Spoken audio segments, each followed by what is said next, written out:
δεκαετία του 50, ένα έθιμο οι νέοι της εποχής μαζευόντουσαν στα φυγάδια, στείνανε κούνιες και εκεί πάνω λέγαν όλα τα στιχάκια, τα ερωτικά στιχάκια, τι επιθυμούσε κάθε αγόρι προς το κορίτσι και απαντούσε το κορίτσι προς το αγόρι.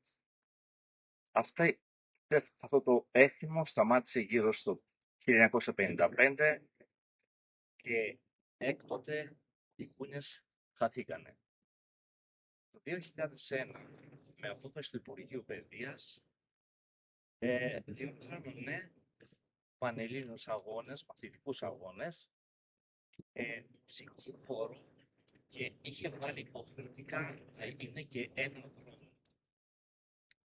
Το σχολείο το δικό μας αποφάσισε εκείνη την εποχή να κάνει το έθιμο της κούνης.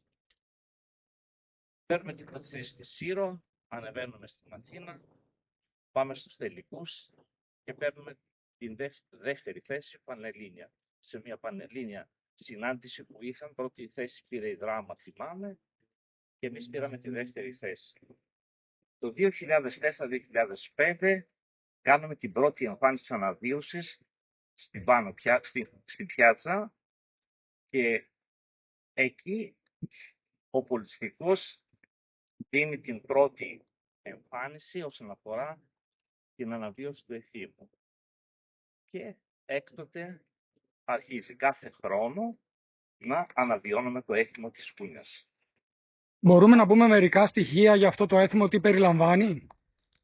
Περιλαμβάνει ζευγάρια από ό,τι καταλάβαμε. Μπράβο, οι νέοι της εποχής περνούσαν μέσα από τη χώρα, τραγουδούσαν τις καντάδες και οι κοπελές καταλάβαιναν ότι θα αρχίσουν κούνιες, έτσι και κατεβαίναν στα φυγάδια ανάλογα σε ποια φυγάδια επιθυμούσε ο καθένας και πηγαίνανε και περιμένανε το στήσιμο της κούνιας και αρχίζαν οι νέοι να κουνάνε τις κοπελιές.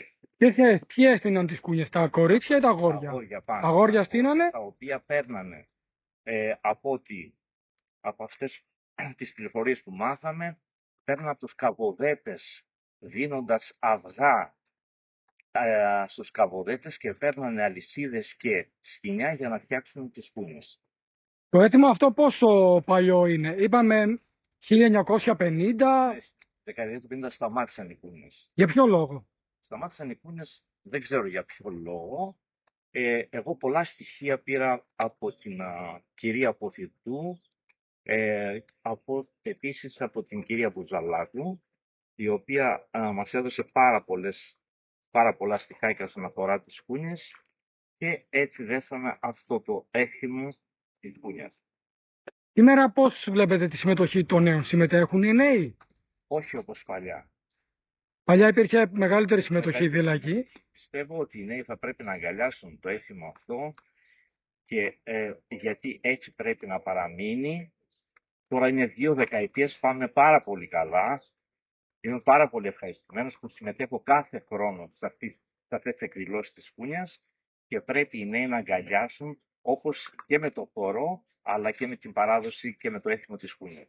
Παράλληλα λοιπόν με το έθιμο της κούνιας έχουμε την αναβίωση παραδοσιακών χορών και τραγουδιών και τοπικιολαλιά δηλαδή. Με λίγα λόγια, έτσι δεν είναι? Αυτές οι εκδηλώσεις γινόταν κάθε χρόνο από το Υπουργείο Παιδείας. Πηγαίναμε πάντα σπιτίο, γινόταν οι εκδηλώσεις αυτές. Είχαμε αποσπάσει από όλες τις κυκλάδες στη διάρκεια της πενταετίας που γινόταν.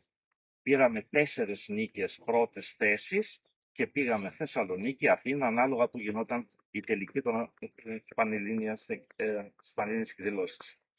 Πώς βλέπετε το έθιμο αυτό, θα συνεχιστεί?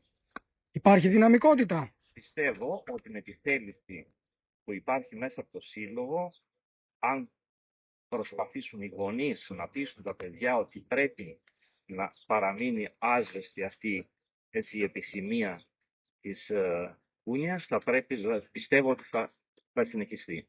Γιάννη, σε ευχαριστούμε πάρα πολύ. Καλή επιτυχία στο δρόμενο σήμερα και καλή συνέχεια. Σε ευχαριστούμε για όλα όσα έχεις προσφέρει μέχρι σήμερα.